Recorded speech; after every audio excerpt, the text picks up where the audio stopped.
Okay, hopefully folks are finding their way into the meeting. So let's go ahead and get started. Welcome everybody. Welcome to our special webinar this afternoon, Student Food Insecurity and Equity Issue. We're thrilled that you took some time out of your afternoon to join us on a topic that is really critically important for our students and for our community. My name is Alex Breitler and I'm the Director of Marketing and Communications at Delta College. We have a number of speakers who will share some insight with you today, and I think in the interest of time, we'll introduce them as their turn comes up in the program. We're also in just a few minutes going to take you on a little tour of our student food pantry here at Delta College, which is still fairly new, having opened in March 2019. So we're excited to show that to you as well. And I think we're really just hoping that everyone leaves here today with a good understanding of the challenge that we face regarding food insecurity at Delta College, but also a sense of empowerment in terms of how you can possibly help if you're in a position to do so. Perhaps you belong to a church or a civic group or an organization that could support us in this work as well. So please feel free to spread the word about what you see and hear today. That's what this is all about. Just a very quick overview before we dive in. Based on surveying, we know that approximately 42% of Delta students, or roughly 1 out of 10, are considered to be food insecure, which sort of mirrors a state and national trend. We also know that that number is even higher when you look at special populations such as our African American students on campus. That's why we're very specifically referring to this as an equity issue, and our speakers will get more into that later. Let's also quickly define what we mean by food insecurity. A student who is food insecure is someone who faces limited or uncertain access to nutritious and safe food, or lacks the ability to acquire such food in a socially acceptable manner. And the most extreme form of food insecurity is often accompanied with sensations of hunger. So the fact that 4 out of 10 of our students fall into this category is certainly troubling, because of course, if students are struggling to meet basic needs such as access to food, it's going to be all the more difficult for them to succeed in their studies. And if students are unable to finish their education and earn a degree or get a higher paying job in the community, then that's something that that hurts our entire community. So as you'll see in a moment, we are working hard on this issue, but there is more work to be done. And that's why we wanted to bring all of you into the conversation today. So thank you again for attending. If you have any questions during the event, please feel free to put them in the Q&A, and we'll hopefully have a little time for that at the end. So without further ado, I'd like to introduce a couple of folks. Dr. Angela Toss, Dean of Enrollment Services and Student Development, as well as Shayla Walker, Director of Student Activities and the Student Food Pantry, to share a few more details about sort of the vision behind the food pantry and the work that we've done so far. So Angela, would you like to start? Yes, thanks, Alex. Good afternoon, everyone. I'm very, very grateful for your attendance and the opportunity to share with you what we know about food insecurity and its impact on our students, and also what we provide to students through the food pantry. So in the 2017-2018 academic year, the legislature became more and more aware of the basic needs insecurities that students were facing. And I know that Tina Akers, our Assistant Dean of Institutional Research and Effectiveness, is going to give you some definitions about basic needs insecurities.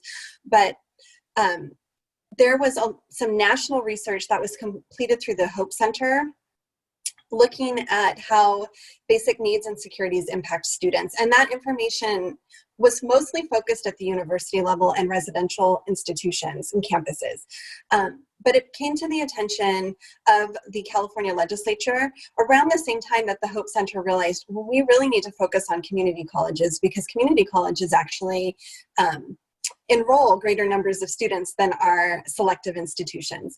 So in that year, the 17-18 year, the legislature actually put aside money. It was $11 million that year that they set aside as an incentive to community colleges to provide pantry services or services, food services for students to sort of bridge the gap and try to meet the needs that students might have related to food insecurity.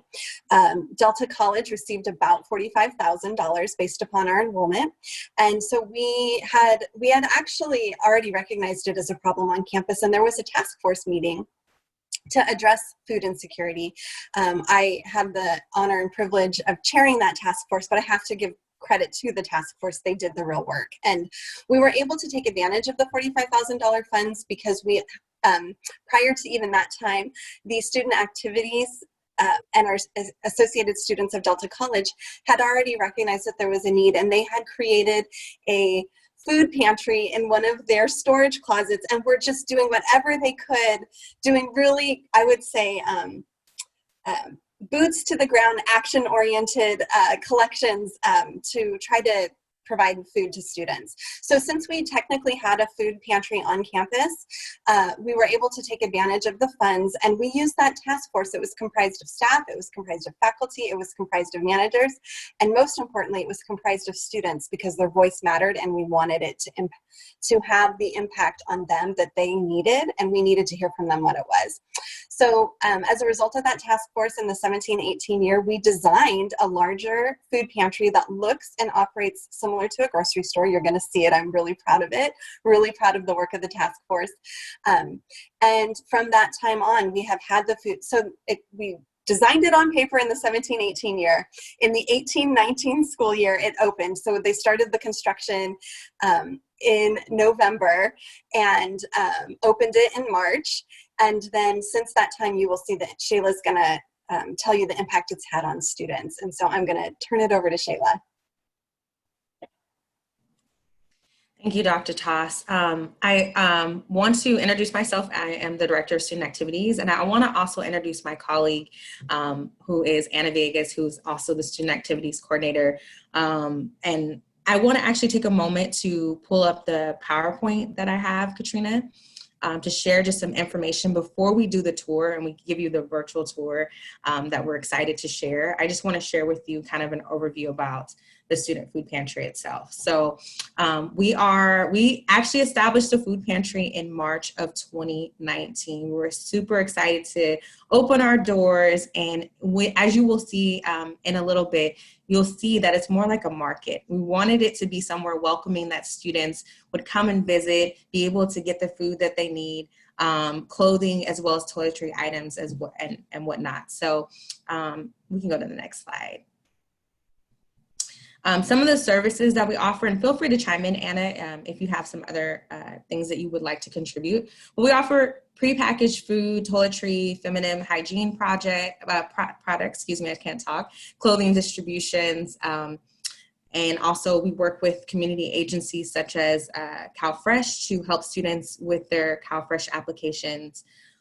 We also have collaborated with our culinary arts program to do cooking demos within the food pantry, as well as work with Second Harvest to do Starbucks deliveries as well. So we've worked with different community agencies to not only donate to our food pantry, but we also try to collaborate with different departments to serve students in different ways. How many students we've served since the opening of our food pantry in March of 2019. I will say I was a student activities coordinator, and when I first started, I was there when the closet was there for ASDC, and we only served roughly around like 400 students. And I remember those numbers because I was thinking in my head at that time, like, man, I wish we could serve more students. And so when we expanded and actually developed this food pantry, we actually have had 5,688 students visit our center, which is phenomenal compared to the number that was a few years ago, which was only 400. So, and then in the fall alone of 2019, we were able to have 3,493 students visit our pantry. And on average, we'd get 116 students a day in our pantry. And then on a busy day, we'd get 150 students visiting our pantry as well. Anna, did you want to add anything about this? No, I mean, when I first started too, we were working from the closet. And so I've also seen the increase. I remember we tried to gather donations from, like officers. I would bring in donations just so we could have in the closet, as we wouldn't have enough for our students. So the fact that we have this is amazing. Yeah. Katrina, you can go to the next slide. And so we just wanted to share our website and give you a little bit of context. So we are having distribution, drive-through distribution dates for students. So we understand that during COVID, we might not be able to operate the same way. And so we wanted to ensure that we could still serve students, even in the drive-through format. And so we wanted to offer twice a month distributions for students. And since we've started this, we've seen over 250 students go through our drive-through, and we've only had 2 dates. And I am anticipating that this number is going to increase. The more advertising we do, the more we communicate to students that this is available, we are going to see an increase. And I think the need is there, right? We see that the need is there. So we're going to continue to offer this service to students as we move forward. You can go to the next slide. And I just wanted to just kind of touch on really fast, because we have tried to reach out to community agencies, our faculty and staff on our campus. We've been able to raise around over 13,000 just since we've expanded since 2019. So in the tenure that I've been here, we've been able to raise close to $13,000 for our food pantry, just through monetary contributions and then payroll deductions as well. So it's been we've had an overwhelming response of those who want to contribute, and we want to get the community more involved to help support our students, and this is what it's all about. We also received 3,000 food donations, clothing, like 3,000 items of food that we received just in the amount of time that we've opened. So there's opportunities for donating through Amazon wish list. Local churches have donated, other community agencies we worked with have donated. And I just wanted to include our popular items, which are available on our website as well. So without further ado, is there any last minute words you want to say, Anna?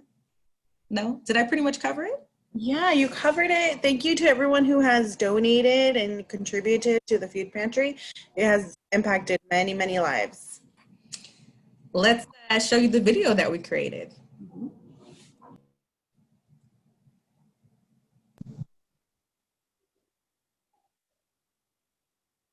Welcome everyone to the Student Food Pantry at San Joaquin Delta College. I'm so excited to be with you, to share with you a tour of the pantry and this phenomenal space that we built for our students who are currently enrolled. Come on in. Okay, so this is our student food pantry. This is actually where students check in first. We verify that they are currently enrolled at Delta College. We make sure that they have an application on file. And then we explain to them the process of how it is our food pantry works. So we do operate on a point system. It feels more like a grocery market as opposed to like a food pantry. We wanted to make it feel like a more like store. And we want it to be somewhere where it's vibrant, welcoming for students to come in and normalize, like, hey, we've all been hungry at some point, and some of us have already graduated from school, and during college we might have been hungry, and so this is a space for students to utilize, and so they're not, and they can be successful in their academics and supporting that. So I'm going to take you around and kind of look how this works. So this is our food pantry here. This is our some of our food set up. As you can see, some of our staff and workers are back there. But basically, when students come in, we give them a sheet. That's our point system. So these are our 1-point items that students can pull from, like grab and go items. We have 2-point items that, and then we also have 3-point items that are like for family meals and stuff like that. So we break it up. Students get 16 points to use each visit, and they get 100 points throughout the semester. We do have closely around 16,000 students who are enrolled, and so we want to make sure that we are feeding all of our students, not just certain groups. So we want this to be accessible to our students. This is where students would come in, either fill out an application, check into our food pantry, and then they can go around and browse. We have refrigerators. We actually have 2 refrigerators that are available to students as well. So in there we might have some sports drinks, we might have yogurt, eggs, and whatnot that's available to students. We also have microwaves here as well, so if students want to actually heat up an item and they're hungry right now, they have that option to heat up an item in our microwaves that they can use and take it with them and eat it right away, whatever item that they have. So come on, I'm going to take you over here. So not only, one of the things when we were developing this food pantry back in March of 2019, we didn't want to just have food. We also wanted to make sure we had some toiletry items available to students as well. So like soap, deodorant, mouthwash, toothpaste, toothbrushes, and whatnot available to students in addition to food, as well as clothing. So that's another thing that students have the option of. We wanted to have professional clothing, so if students didn't have access to get clothing or afford to be able to get professional clothing, we also wanted to make that available in our food pantry as well. So I'm going to take you over here to some of our lovely, this is one of our staff students here, Valerie Valera, and also Anna Villegas, who is the student activities coordinator here, who is my go-to woman. We were here in the beginning to formulate this food pantry, and I just wanted to ask her a quick question. Since the opening of the food pantry, what was students' initial reaction to the pantry when they first came in and saw the space and saw and learned about this, the point systems and everything that we have? I would say a lot of students were thankful for the student food pantry. You know, usually students, if they're hungry, you have to like qualify for some type of program, and a lot of them were just like on the cusp and could not qualify. So the fact that we just had something for them here, they were very thankful for that. And in addition, they were really thankful at the fact that they can kind of pick and choose what they would like, because a lot of people suffer from food allergies. You know, people are vegan, vegetarian, and so a lot of places you get what you get and that's it. Mm-hmm. And here we're restoring faith in the fact that they can make that option and have that option to choose what they want to get. Absolutely, absolutely. And again, since she's been here since the beginning, we both have been in the trenches making sure that the food pantry remains stocked. That's been our goal, is that we're reaching out to community agencies, we're also buying food, and we want to make sure that we never run out of food. We want to make sure that anytime students come in, that the food and everything is available to them. So that's one of our things that we wanted to ensure. Here's our clothing rack right here. As I mentioned, our clothing rack has mainly professional clothing that we offer students. Again, they get access to a certain amount of points to get clothing, as well as our toiletry items, which are on this point, on this shelf right here. I'm going to take you over to where our bagging, so since the pandemic has happened, we have had to modify how we distribute food. So as you may or may not know, our pantry itself has been closed all semester. However, we are doing drive-through distributions twice a month for students. Currently, we've had 2 distributions so far, and we've seen over 130 students drive through and get a bag of groceries. And so typically if our pantry was open, we'd see close to sometimes 150 students in one day.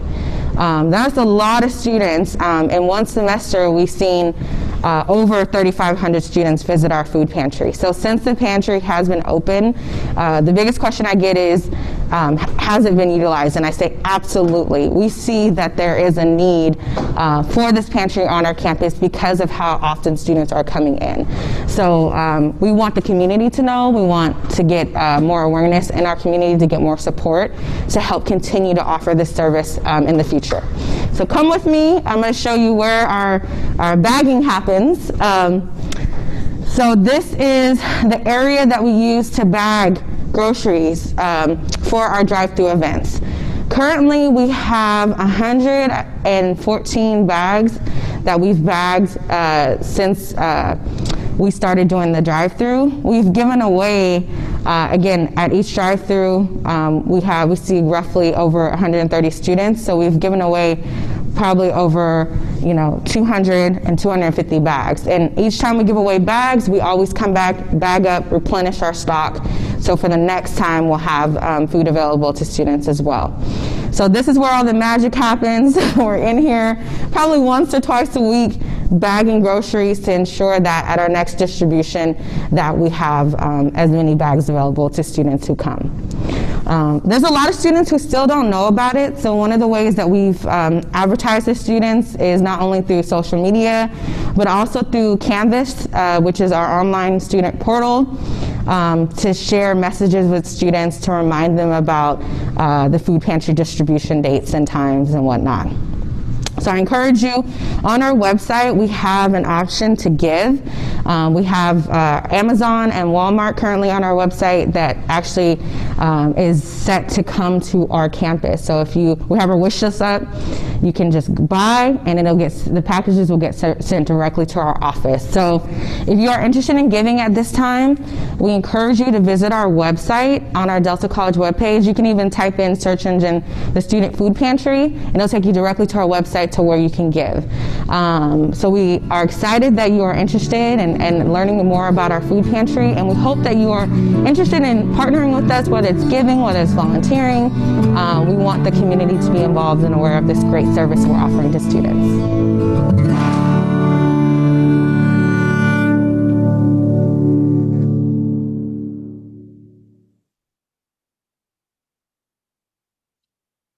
All right, thank you so much. Shayla, do you have anything to add? I just want to say I hope you all enjoyed the virtual tour. I enjoyed giving it. And if you, at any point when we get back to, hopefully we get back to normal where you can come and actually see it in person, I encourage you to come by and if you want to collaborate, volunteer, to see it in person. Thank you. Thank you so much. We wanted to make sure that you heard from a student about the importance of the food pantry. And so we're honored to have Joellen Johnson here with us. Joellen is not only a Delta student, but is actually the student representative on the Delta College Board of Trustees as well. So Joellen, thank you so much for taking the time, and please take it away. Yeah, first off, I wanted to thank you guys for even giving me the opportunity to be here.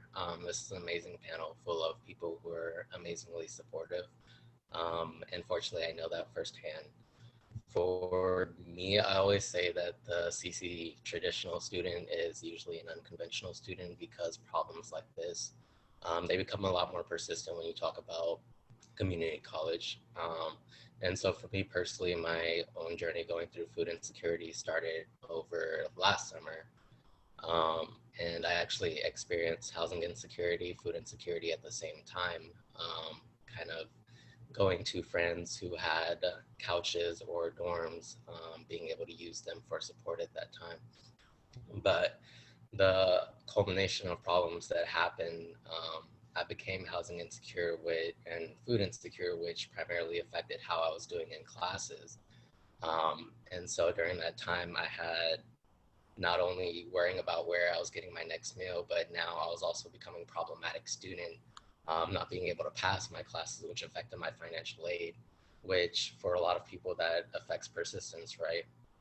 And so going through fall, not knowing knowing that I wasn't getting funding for one, also realizing that getting a job was extremely hard at that time, and then putting that on top of even trying to be a part of ASDC and student government, it became problematic to where I wasn't the only person noticing my performance, but there were days where I was walking 2 hours to school and 2 hours back home and still trying to get through class. And I had professors who were literally watching me barely keep my eyes open as I was literally falling asleep on my desk. And oftentimes throughout the day, I literally wasn't eating at all. If I didn't have a job, I wasn't able to afford food. No, sorry. But Shayla was actually the one who was extremely impactful in keeping me in school. Because there were multiple times that we had conversations where I literally wanted to quit. I came to ASDC and literally that was the only time I was eating throughout the day. It was when we were having meetings and I'd stay behind and she'll literally be the only person checking up on me, did you have food today? Did you eat? Because these are basic questions that we oftentimes forget, but a huge amount of our students are dealing with. And even with Ricky was one of the first people that put me through the transition of trying to get more adequate help being on campus, as well as at Aguilar.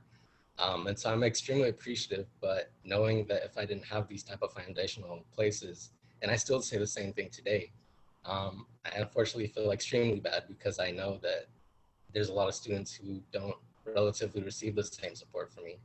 And the programs that I was going through, like they said before, you have to have these minimum qualifications, and I was literally applying to everything while sleeping at the mall or, sleeping across campus because I just didn't feel as comfortable. Coming to school not feeling, comfortable enough to reach out and say that, hey, I'm literally starving. I haven't eaten for a whole day, or I haven't eaten in 2-3 days.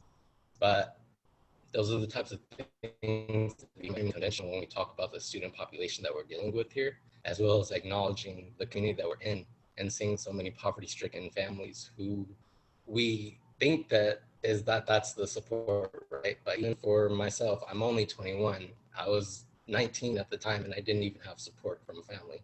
And so when these things are becoming institutional or operative for an abundance of students, it becomes extremely difficult. So when the food pantry did come up, that became my source of income, but also my source of food. Not having it just there when I'm on campus, but also something to take back and know that, I wasn't having to make choices that were detrimental to my future because I now had something that was beneficial for me.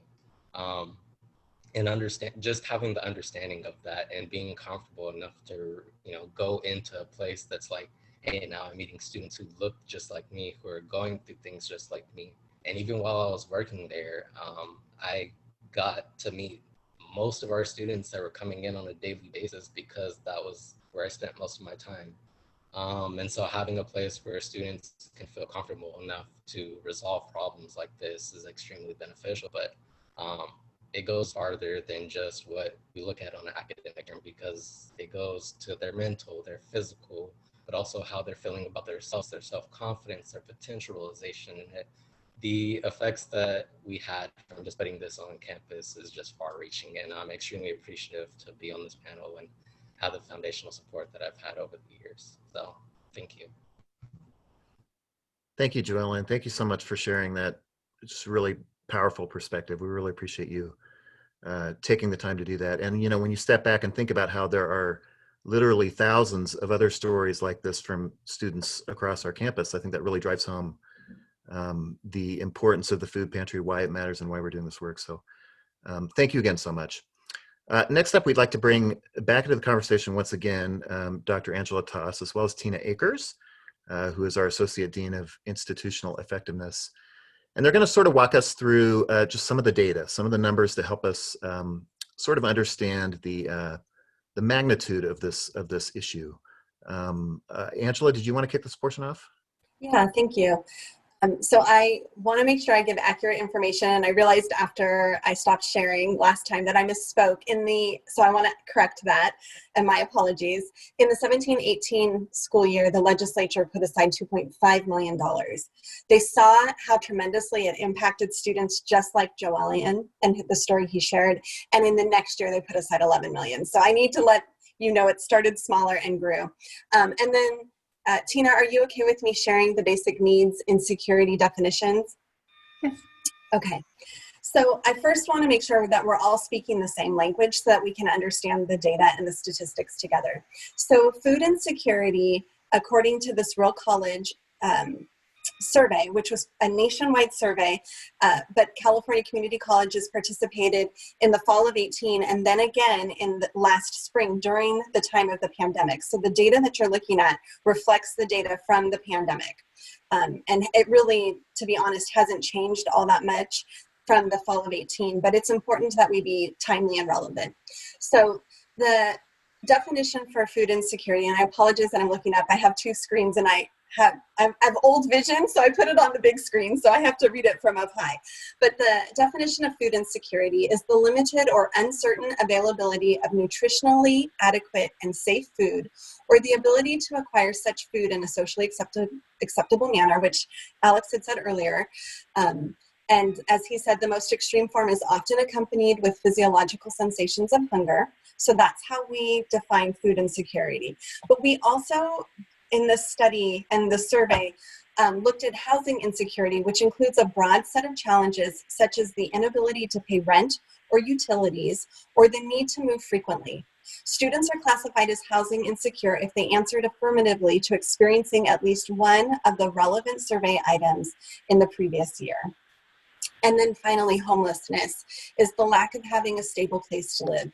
Students who responded affirmatively to a question asking if they had been homeless or experienced living conditions that are considered signs of homelessness in the past year. So I wanted to make sure you understood those data definitions.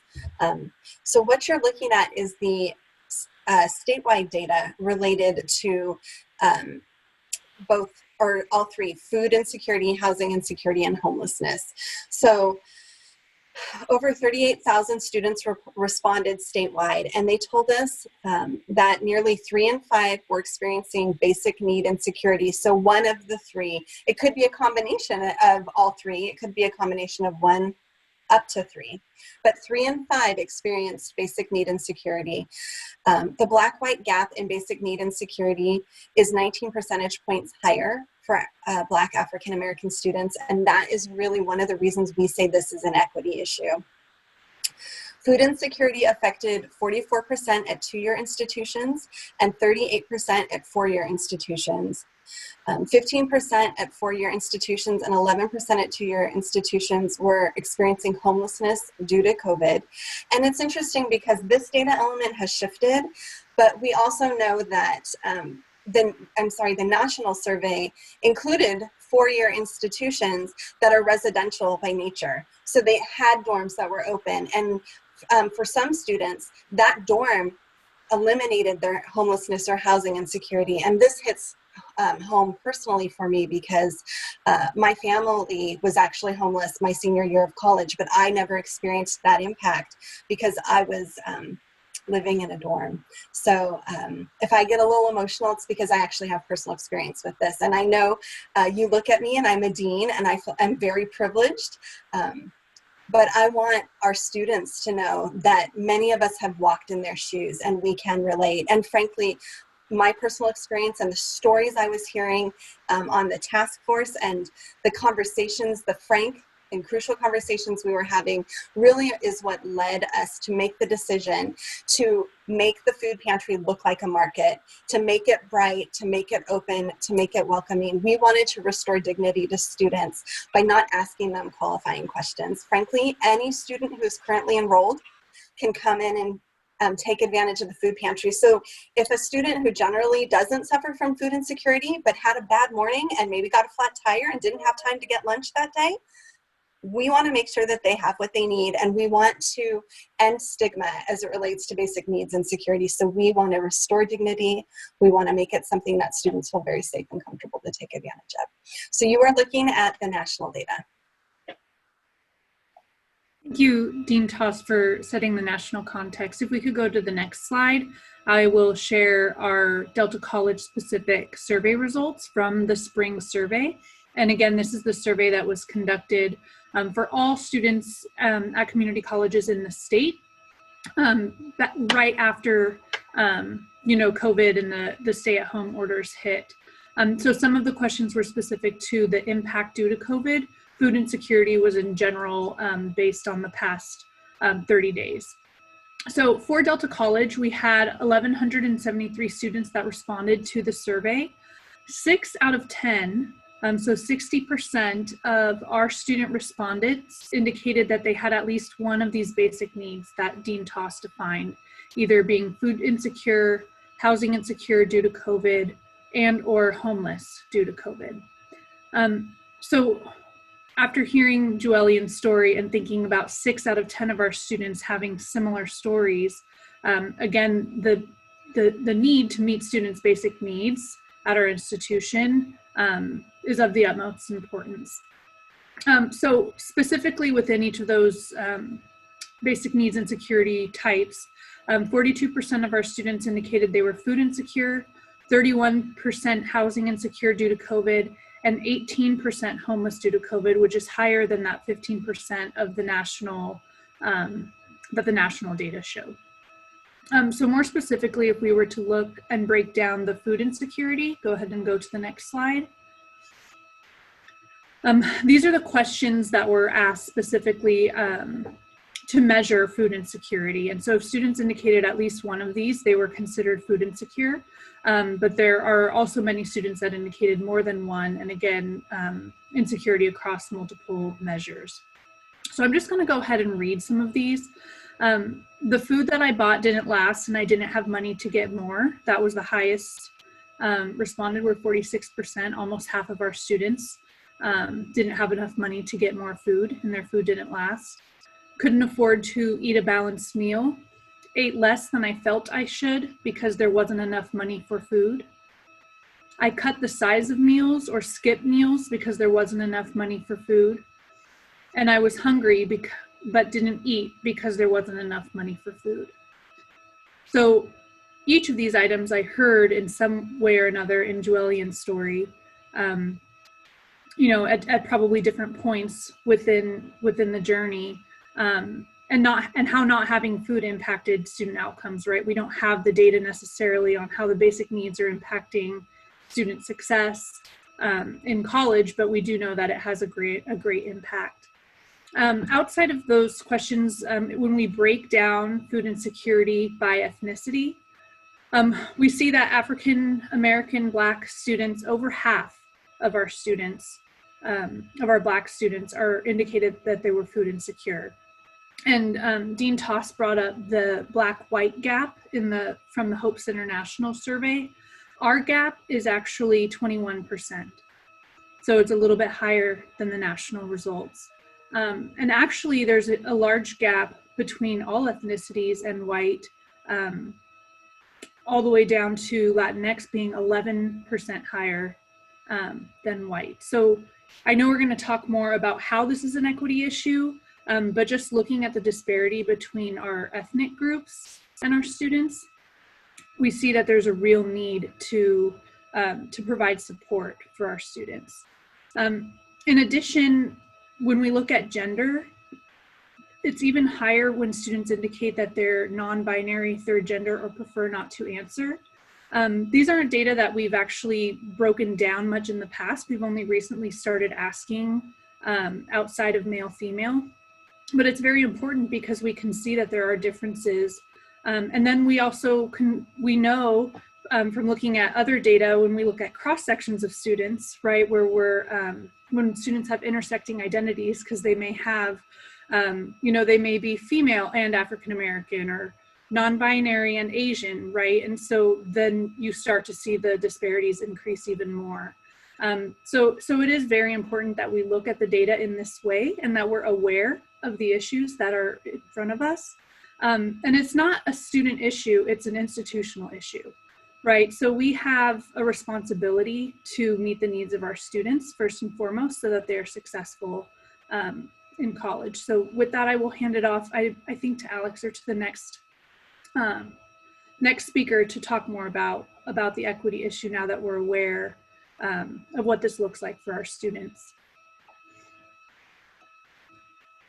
All right, thank you so much. Go ahead. I just had some final comments because this is my last opportunity on the mic unless you have questions at the end. But I just want you to hear from us. If you are on this webinar and you're one of our students and you're facing one of the basic needs and insecurities, please reach out. We care about you. We want to know who you are and we want to support you. We care about your student success, but we care about you as an individual. If you're on this webinar and you're looking for ways to help, I just want you to hear from us. Everything helps, every little bit. There's nothing too small that you can give. And you can see 6 out of 10 students last spring indicated one or more forms of basic need insecurity. So every little bit will help. And we just thank you for taking the time to be here and caring enough to participate. Absolutely. Thank you so much. Just a reminder, if you do have a question, feel free to put it in the Q&A. We definitely felt it would be important to put this discussion in some context because, as Angela and Tina both pointed out, uh, food insecurity is one challenge, but there are other basic needs that many of our students are really struggling with, particularly in the COVID-19 era. So to talk about that briefly, we're happy to have Dr. Ricky Gutierrez Maldonado with us, manager of Delta's Empowerment Resources Program and Pride Center. So Ricky, thank you so much for being here. Good afternoon. Thank you, Alex. So I wanted to join in just just for a couple minutes. So like Alex mentioned, I oversee our empowerment resource programs. One of those hats in managing that is I'm also the homeless liaison for our Delta College district. So as you might imagine, and from Julian's story, from the data that Tina and Dr. Toss had shared, that when we're talking about food insecurity, we are also talking about other basic needs and securities. The need for food usually is accompanied by the need for housing, right? The need for employment, the need for mental health services, the need for physical health services, right? So in my role, I work with students that are experiencing housing insecurity or experiencing homelessness. And I work and partner with Shayla and her team in the food pantry to make sure that students have access to food. So the food pantry has been a tremendous support for the students that I work with. Definitely want to reiterate what Dr. Toss mentioned around the protection of our students' dignity, right? And I appreciate the culture that Shayla and Anna and their team of students have done in the food pantry to really make it a welcoming and dignified space to go and get access to food that students need. And I wanted to let you know that as a college, we are putting in the work. We are forming a basic needs task force. We are continuing to grow. This is sort of the beginning of many more possibilities for you to invest and to contribute to that growth. And to really invest in community. At the end of the day, like Dr. Toss mentioned, these students are students, but they're also community members. They're also Stockton residents. They're also Tracy residents, Lodi residents. There are your neighbors. So I want you to think of this investment or any donation that you can give as an investment in your own community. And we would appreciate your support in supporting our students. So thank you so much. Thank you, Ricky. A really important insight there. Appreciate that. Finally, in selecting the title for this event, we were certainly very deliberate in using that word equity. So we're really pleased to be joined by Ed Aguilar, who's our Assistant Dean of Outreach, Equity, and Student Services, to just talk a little bit about that word and why it's so important to include equity in any discussion we might have about food insecurity. So Ed, would you like to share a few thoughts? Absolutely, Alex. Thank you, and I appreciate it. And I just want to give acknowledgement to all the folks that were also on this webinar. Phenomenal stories, phenomenal data, but a special highlight and a thank you to Joellen. There's nothing more evident in who we are and what we do for a living and a career than to hear from our students and the impact that we have on the lives of our students, but also the impact that you're having on our lives, Joellen. Glad to be a part of your journey here. Folks, you know, equity is a term that we're using in higher education now when we look at populations that are disproportionately impacted. And as you've seen through the other presenters with a lot of the data and the information, we have some very significant equity gaps that we are contending with in higher education, and of course here at San Joaquin Delta College. Before I elaborate a little further on that, let me just start by saying that poverty does not discriminate. Hunger does not discriminate. We've all in some time in our lives, and hopefully maybe never again, have experienced poverty and hunger. But there are those that are experiencing that every day and still make the journey to come to our college. And it reminds me also something that my mom taught me. She said, "Mijo, love doesn't discriminate." So I'm challenging all of you, all of us, love, love, love. And how we can do that is in many forms, as you've seen and heard. Delta is a part of Stockton. We are the community's college. We do offer excellent programs, education and training opportunities, and we have such significant support services for our students. But also, as was indicated in the presentation earlier, We're striving together to combat food insecurity and to meet the basic needs of our students. But we can't do it alone. It's difficult work. It's important work. It's righteous work. And so we invite all of you in some way, shape, or form to be a part of this movement, to be a part of Delta College's family so that we can shift the narrative locally in our own community of Stockton. Stockton was recently recognized as one of the most diverse cities in this nation, but it's also challenged. It has plenty of opportunities to improve its economic and its educational growth. But how can we do that when a student's coming into our classroom and struggling to focus because they're hungry? They're falling asleep in classes. Joellen was so brave enough to testify and share with us. They can't Zoom in to take the notes. They can't possibly log in on the computer to focus. Why? Because they've got things going on in their stomach. It's empty. They don't have the energy. They can't sleep right. So it becomes a slippery slope. Basic needs, food, water. We invite you to be part of this charge. We invite you to be part of Delta's family in fighting food insecurity and basic needs for our students. As you saw, we have a phenomenal food pantry. I'm proud to be affiliated with Delta College, but more so because of the food pantry, with the great leadership, the great teamwork that made that happen.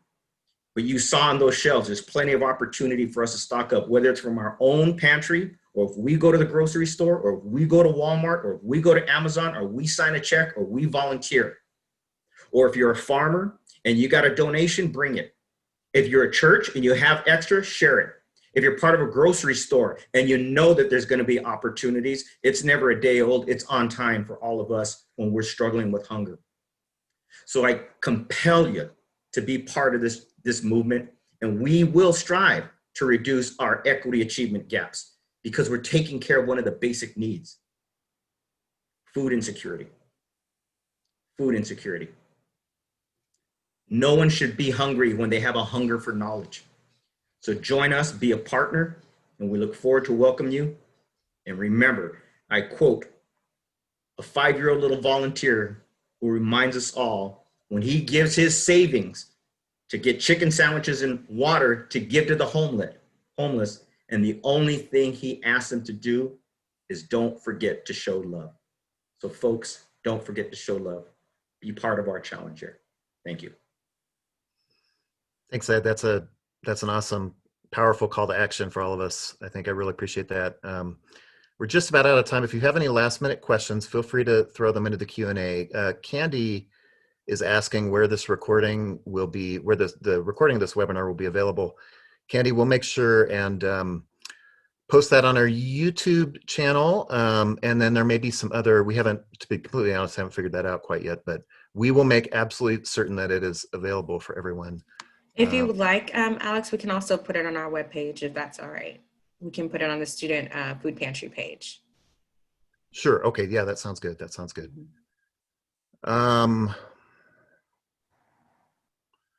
Chuck, I'm not sure the answer to that question. We can certainly connect with you offline and get you an answer.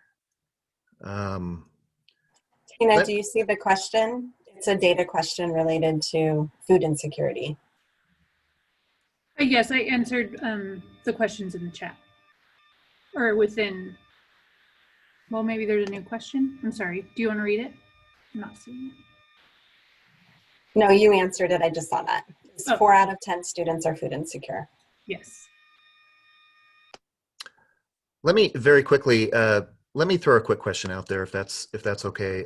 I suppose to Shayla or Angela, I'm curious what, when you look down the road, 1 year, 5 years from now, or 10 years from now, I mean, what's the ultimate, what do you think the vision is for the food pantry? I mean, obviously we've come a long way. There's more work to be done in terms of establishing these community partnerships. But what's the long-term vision for where we want to be at some point down the road? Shayla, do you want me to take that or do you want to take it? Why don't you start and I'll chime in. Okay, great. Our long-term vision is that it is sustainable and that it is sustainable to make an impact for every student who has need. And right now, you know, we have funding through the end of this year. I'll just be really candid. It's a little terrifying. Shayla and I meet on this regularly to discuss it. We have funding through the end of, so they just extended it. It was going to be through the end of this year. They've extended the funding through next year. But we, because of the budget situation in the state of California, because of COVID, we are not assured of funding moving forward. So we are carefully monitoring our expenses right now so that we can stretch that dollar through next year. It was going to have to be expended by June, but because of the state of the budget, it's been, like I said, extended for 1 year. And I'm actually going to let Shayla talk about the partnerships and how she's doing that, because she really deserves kudos. She is managing the daily operations, including the expenditures. So she's developed some great funding partnerships for that. But long term, we just really want to know that this food pantry that we've opened will sustain and be here 10 years from now for the students that we welcome then. Absolutely. And just piggybacking off of that, I just want to just highlight this semester alone. Normally we would typically have to buy a lot more food, but because we've been working with like the Sunrise Rotary Club, we've been working with local churches, they've actually covered probably like 50% of our donations just in the last couple months. So it's been really exciting to know that we've gotten so much more community support, even with bagging stuff, even with coming in and helping volunteer, that we actually haven't had to spend as much as we typically would on a regular day. So I just think for me personally, what I see is creating more partnerships with our churches, with our local community agencies, to be able to either volunteer or come in and bag or come in and just drop off large deliveries to us, because that's what really helps us the most. And also, obviously, we'll take monetary donations as well, right? But I think for this pandemic and us working the capacity that we have, it's myself and Anna and students. Really what's been helping is people coming in, bagging, dropping off donations. That's what alleviates some stress for us to have to go shopping and buy stuff and whatnot. So that I've seen that be the most impactful, at least this semester. And Alex, can I add to that? We recognize that people want to support and maybe can't support with gifts of money or of resources, but time is a really important resource. And one of the main ways that people can give is they can volunteer. We need help with food distributions. We need help with bagging. We need help with assigning things points and all of the other work that Shayla manages and Anna supports in that food pantry. But another really important way that you can help, and we really have to acknowledge and thank our politicians and our legislators, because the initial funding and the funding that has come, that we have extended over the next year, that really came because they saw the need and they wrote it into the law, right? And call your assembly people, call your senators, call the chancellor's office. You know, Joellian's story was impactful and profound, and I'm so grateful to him for being honest and being vulnerable. I just know if a senator heard his story just now, I think that they would vote to extend the funding for our food pantries in the community college system. So please be the mouthpiece of our students, or if you are a student and you're benefiting and you want to give back, or if you just want to give and you don't know how, send a letter, make a phone call. It really does make a difference. Thank you very much. Very quickly, Ricky, we have a question regarding solutions for housing insecure or homeless students at Delta. I don't know if there's since we don't have very much time here, if there's a kind of a quick overview you can give of whatever efforts are underway in that regard? Yeah, for our homeless, our students who are experiencing homelessness or are housing insecure, we are doing some back-end work right now to solidify partnerships with either local nonprofits or government agencies. We do have one partnership right now that does house about 13 of our students. So that's been really helpful for some of the students. We were able to offer some emergency housing throughout the summer for some students that lost housing because of the pandemic. But we're currently exploring structures, right? We're sort of following suit of the food pantry that now that they have sort of an established structure, we're sort of establishing that with local partnerships. So more to come, more to watch out for. And last but not least, we have a question regarding media interest in the food pantry, and that's good timing because actually Shayla and Joellen were both on Fox 40 this morning to talk about the food pantry.